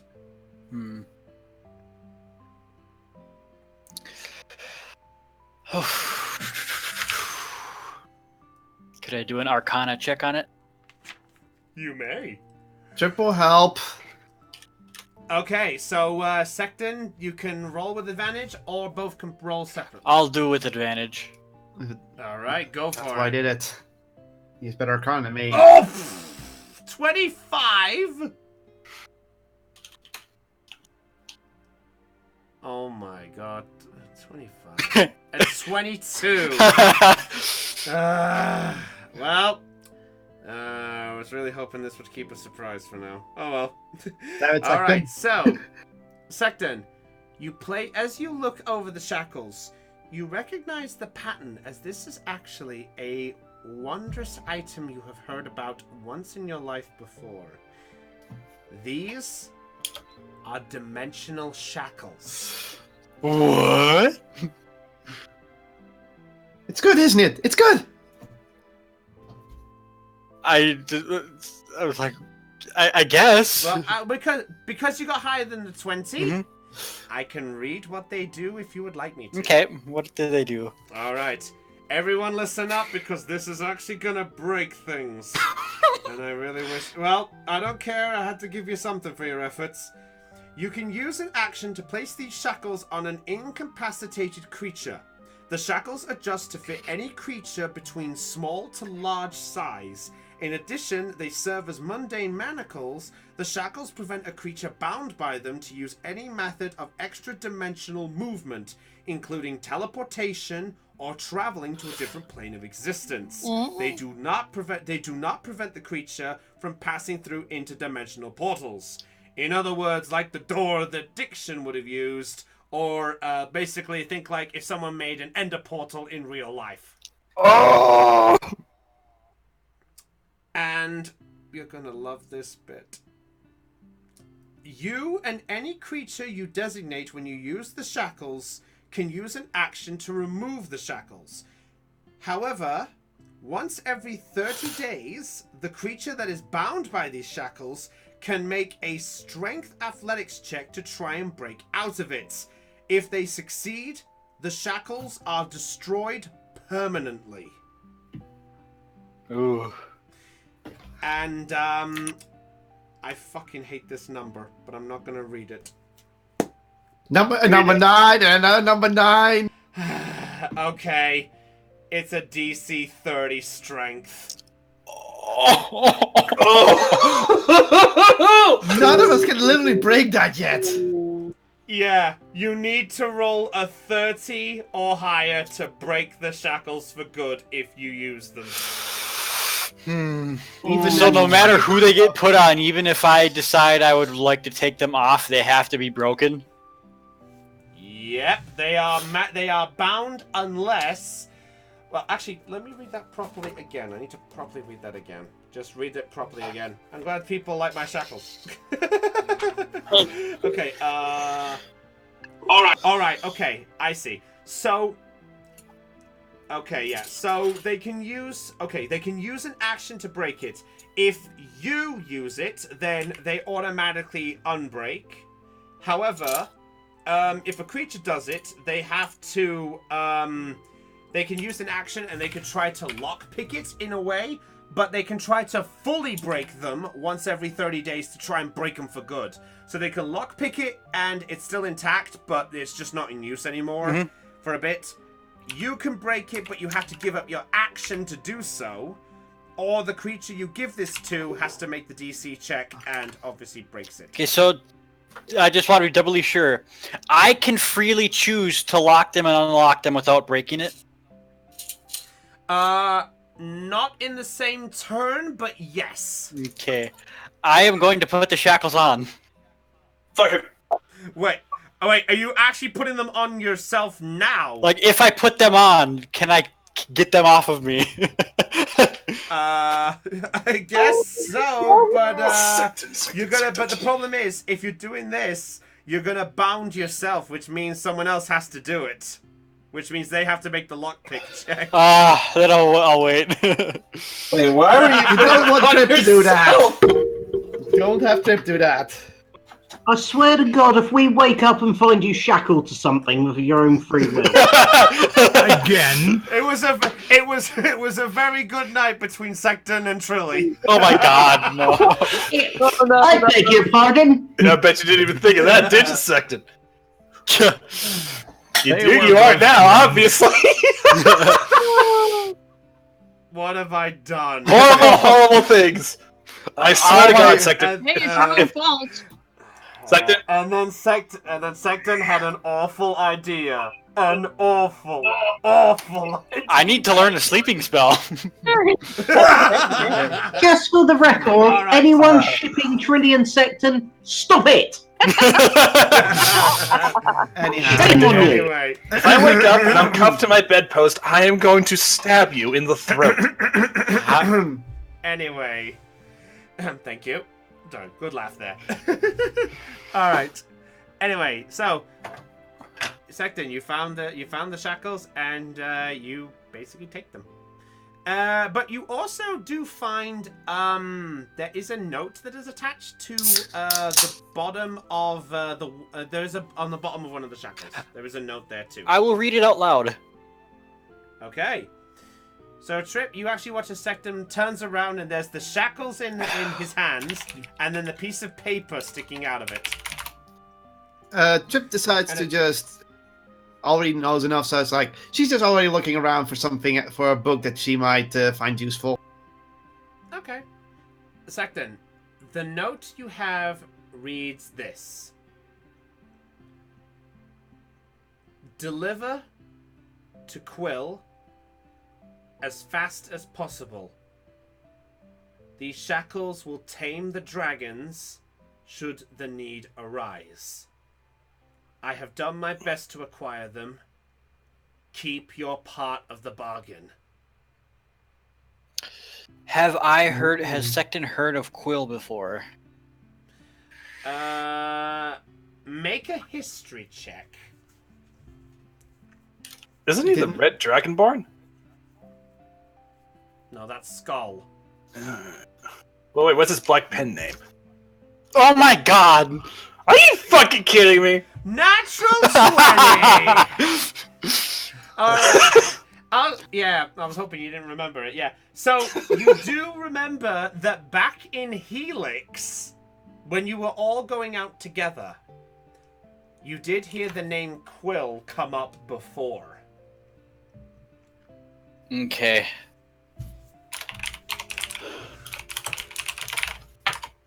I will. This seems kind of important. I'll just bag up everything and move to look for everyone else. Okay. Do you just leave Trip there?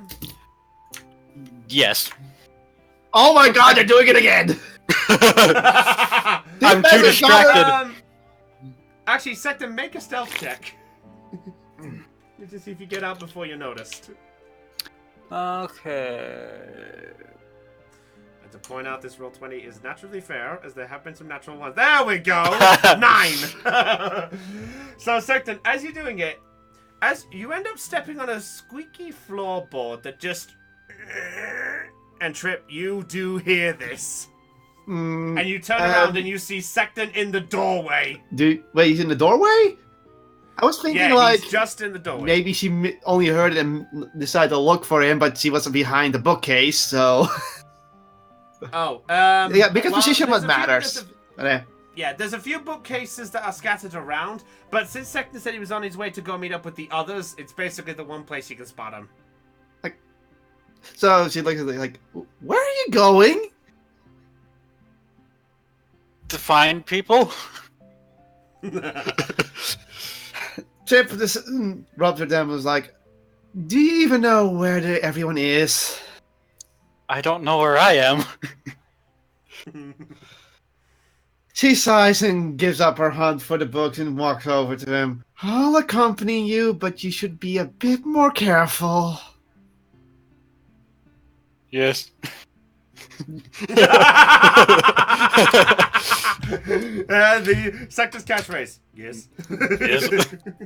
Chip just chuckles. See it now. Chip just chuckles and shakes her head a bit. It's like, you know, you can be a bit on the cute side sometimes. Really? Oh. Sector's just completely out of it.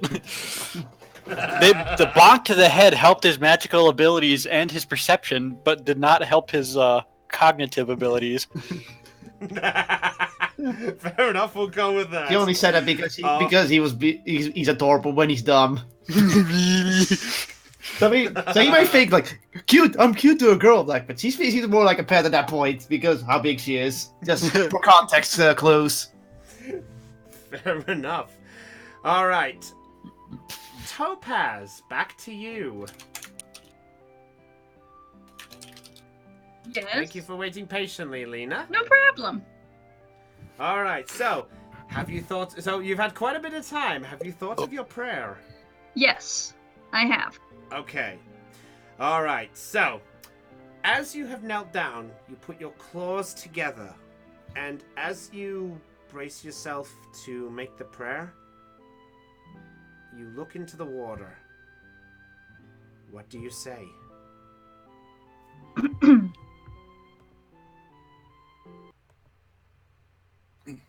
First off, I turn around to look at Sister Vanessa. Okay. Would you like to accompany me? Of course. And she gently walks over and kneels by the side of you. Just here? That is perfectly fine. Okay. And she joins in the prayer stance as well. Are we ready? I am. Right. Goddess of the moon and stars, I ask you to grant me the power to help me protect my friends, those who I travel with, and those who I have lost in the past. I wish to reconnect with them. Holy Goddess, please grant me this prayer. Okay. Make a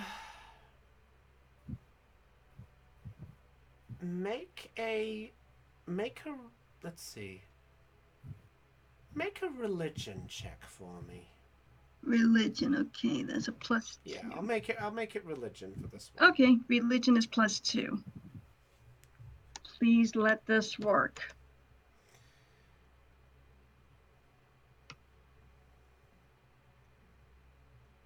Please, please, please let this work. 18. That's good. That's good. Wow. Okay. You know, okay. you know what's funny? What's that? I was expecting a low number. Well, concerning how high Sectum was rolling, I was expecting him to taking all the good ones, to be honest. You paved the way for me. Thank you very much. Okay, let me see what the response is. All right. Okay. What did you get? Well, there is a moment of silence. All right. You feel the gentle heat from the candles still. Mm-hmm. You feel a cold wind gently blow. And just as you slowly open your eyes, there in the pool of the water, as you are looking down at it, your reflection begins to shimmer and shake. The weird part is there's nothing in the water. No item has caused the ripples. Nothing has caused a splash. The ripples are just moving by themselves. They begin to waver slowly. And it's then that as the water then begins to calm, there in the pool of water, where your reflection was, is the sight of the goddess Saloon. She's looking up at you. She's looking up at this point in your direction. Vanessa at this point looks at you and goes, "Did it work? Do you see Saloon at all?" Yes, I do. You've managed to make a connection. And it's because I have a strong faith in her. That's all it takes for some people to grow. And at this point, Saloon, she begins to mouth something. But the weird part is, there's no voice. It's just quiet for a while. The sight of her speaking just gently resonates. And then just as she's finished talking, she gives a gentle nod. And with a gentle wave of her hand, from beyond the reflection, all the candles are blown out. And then, around the pool,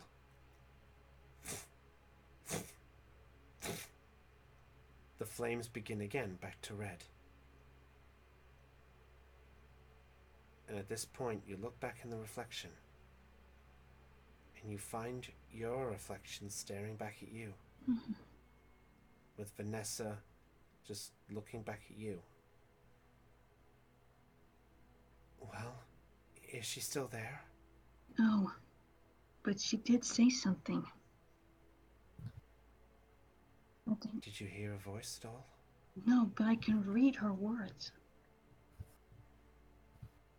Just spoiled exact. Okay. Make a perception check for me. Okay, perception is... Roll credits. Yeah. Huh? Yeah. What did... No. He just said roll credits. We're not on cliffhanger yet. We're not at a cliffhanger yet, people. The DM is tired. Well, I can see that. Anyway, roll your perception check.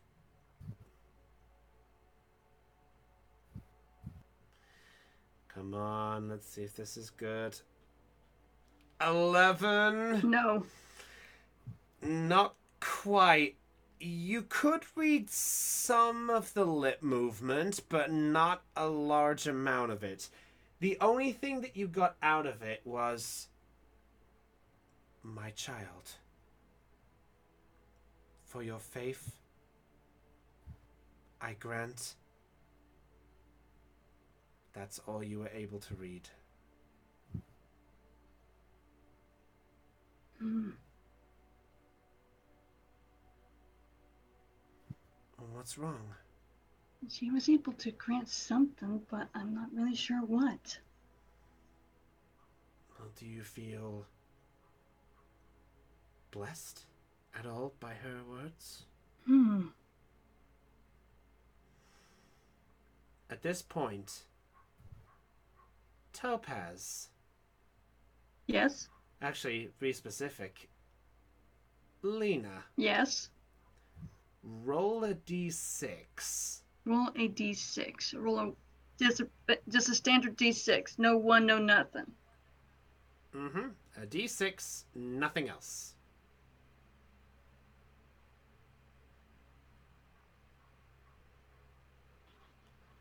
Five. That's pretty Okay. low. No, it's pretty good for a d6. What do you mean? Okay, I have a question. What is the lowest for a d6? D1. One is lowest on all dices. I know lowest. I know the lowest is 1, but still. Yeah. There's No. also the magical 0. Yeah. Oh yeah, on some dices. Yeah. All right. Anyhow, let's get back. Yes. Anyway, back to the point. So at this point, nothing quite seems to feel odd for the moment. Okay. And that's all you can really get for the moment. Because of your not getting all the right words, you essentially know that you've been granted something, but you're not sure what exactly. Okay.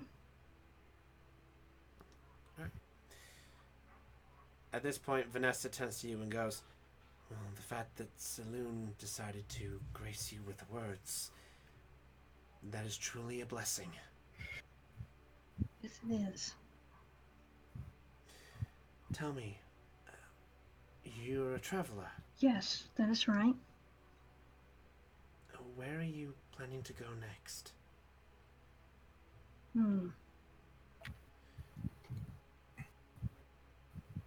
Okay, okay. Just for clarification, what's our next destination after we leave Noir? I think at the minute it's undecided by everybody yet. At the moment, we're undecided. We're undecided at the moment. We came here because because of a guard that appeared before us back in Jing. In Jing? Yes. My word. Apparently he died, unfortunately. Oh no. Oh, that is a true shame. Yes, it is. Well, let's hope with where he is now that he is sitting at the hand of the deity that he worships. I pray that the god that he worshipped, he is in the hands of that god. That he has found inner peace. I'm sure he has. Alright, is there anything else you wish to do while you're at the temple, Lena? Well, one thing that Sister Vanessa told Topaz was that there was some like vandalisms, like it has been vandalized and everything. Mm-hmm. I was hoping to possibly clean up those vandalism, the vandalized areas. Oh. Vandalism. Yeah. Okay. Where the place had been vandalized. Okay. Also. So there are 3 vandalism spots, if that's anything to go on. Okay, where are these 3 vandalized spots?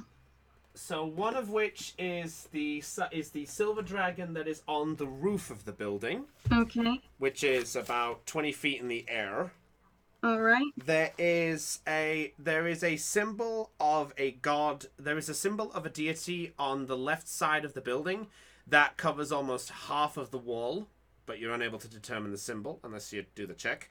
And there's also scattered around the front of the entrance that was slightly missed was the site of a symbol of some kind in the form of a necklace. Jeez, who in their right mind would vandalize a freaking church? The people in my world. Teehee. Really? Teehee. Hey, everyone's enjoying this. Mm-hmm. All right, so are you going for all three? Are you just doing some of it, or what you going for? Well, let's see. I bet the dragon on the roof is an eyesore, Well, isn't it? it is of Bahamut, if that's anything to go on. Dear God Almighty. All right. Well, okay. I'll say if you want to stick around, it'll take you about an hour. But I'll say if you want to clear up all the nasty vandalism bots, I'll allow you to do that. Okay. All right, and we'll do that. Now then, Magnus and Ursula. What? You've been waiting patiently. We'll get back to you. We'll do your bit, and then we're going to end it here. So, at this point, I'll say, for the sake of levity, all of you managed to sort of reconvene back in the center square, almost quite close to each other. The only people who haven't met up at this point would be Secton, Trip, and Topaz. So the rest of you have all managed to reconvene sort of close to the center square, just as Magnus and Ursula have just made their way coming back from the blacksmith. Wasn't the shop near the central square, or was it right here, right? Yeah. So right now, Secton and Trip, at this point for timing, this is essentially where Secton's just woken up and now he's just opened the chest, so he's not that far behind. Topaz is just in the middle of the prayer. And the other two are from over in this direction over here. Gotcha. So at this point, Mugbeard, Zelion, Trilly, Magnus, and Ursula, you all arrive at the center square at the same time. Hey, Venom. Oh, Venom. Oh. There's an offer. Hello. All right. So at this point, so Magnus, as you come back and you see the group of Zelion, Mug, and Trilly all standing there. Ursula, you're about sort of a minute-ish behind at the minute, but you sort of see them at the same time as well. You're about here, if that's anything to go on. But I will say, if you guys want to, we could probably stop it here and we can pick this up on the next one if you want. We can. We could, unless anybody else has something to say or do. Well, the only thing I could think of is if Sector and Trip get there and Sector mentions Shackle. That's the only thing we clear out at this moment. Oh. I feel like that could be a good jumping off point for next time. Probably. Well, I'll tell you what. We'll save the no worries, Venom. But yeah, I think for now the next time we'll pick up is where we're going to pick up from Magnus and Ursula, who are just making their way onto the mines. So that's going to be the next one, guys. If that's all right with you guys. No problem. Yeah, sure. Yeah. All right. Sorry, it's because I got work at 4, so I might as well try and get some sleep. I'm waking up at 2 in the morning, so I'm literally going to try to get 5 hours at best. All right, but with that said, ladies and gentlemen, that is all for tonight's episode here. So, I'd like to say congratulations, everybody. That was a nice, relaxing session. Mm-hmm. We all enjoyed that. So, Secton, congrats on your fucking fine. It seems like I always get the nat 20s to ruin your stuff. The one time I didn't want it. We have a mystery potion. And I can actually mention now what that roll for the D6 is for Topaz. Okay. Topaz? Yes. The number you rolled on that D6? Yes. That is how much your charisma's gone up by. Wow, by 5. Wow. You have gone up by 5 points. Wow. So now Topaz has some bonuses to her magic, ladies and gentlemen.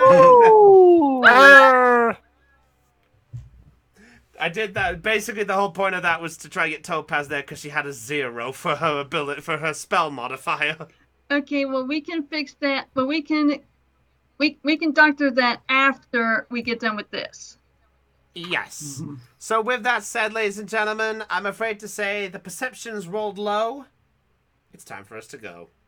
With that said, ladies and gentlemen, I hope you guys have had a good time with what you saw here. Remember to watch the VOD when it goes up on Joy Charged Extra, which will be going up in a couple of days' time. Huge thanks to everybody who turned up. Thank you so much for being patient for the streams. Hopefully we'll see what we can do on the next one. But with that said, it's goodbye from Brownie of the Joy Charged Gamers. It's goodbye from Cutlol. Typing, but hello and bye. It's goodbye from Secton. See ya. From Lena. Sayonara, peoples. From Heidi. Hello? Hello. Oh boy. Heidi poofed. Oh, dear. That explains why we heard nothing. All right. No worries, Venom. If anything else, we stream pretty much all the time. So check out our Discord. You might like it. Forgetting someone. Don't worry. I haven't forgotten. I was just saying by the way. Fair enough. Venom's an author. Oh, Heidi is there. My microphone bitsed on me. Oops. Okay, goodbye from Heidi. Bye. Goodbye from Chopper. Later. From Aeon. See ya. From Raven. Bye. And goodbye from Dell. Oi, everybody.